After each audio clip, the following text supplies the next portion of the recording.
Bismillahirrohmanirrohim. Alhamdulillah va salatu vassalamu ala rasulillah. Savol berdilar: inson vafot etmagan kishining nomidan umra va haj qilish joizmi? Avvalambor, birovning nomidan haj qilishlik shariatimizda bor narsa. O'ziga yarasha shartlari bor albatta. O'zi ham haj qilgan bo'lishi kerak va yana boshqa shartlari bor.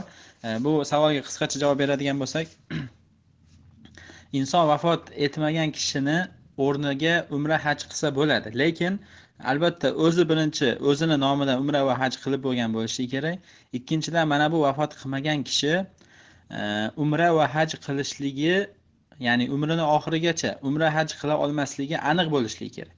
Ya'ni kasal yoki shol yoki shunga bir o'xshagan bir sabab bo'lishi kerakki, mana bu kasalligi umidsiz umrini oxirigacha qoladi. Ya'ni yaxshi bo'lib qolishligidan umid yo'q. Masalan, biron joyi shol bo'lgan, qo'l oyog'i uzilib ketgan bo'lishi mumkin yoki aqlini yo'qotgan bo'lishi mumkin va hokazo. Va bu kasalligi umrini oxirigacha aniq o'zini nomidan haj va umra qila olmasligi aniq bo'ladigan bo'lsa, bu insonning nomidan haj va umra qilish joiz bo'ladi. Ammo o'zi qilishlikning imkoniyati bo'lib turib, hozir bo'lsin yoki kelajakda imkoniyati bo'lib qolishi mumkin bo'lgan holat bo'lsa, uni nomidan haj yoki umra qilish joiz emas. Allohu a'lam.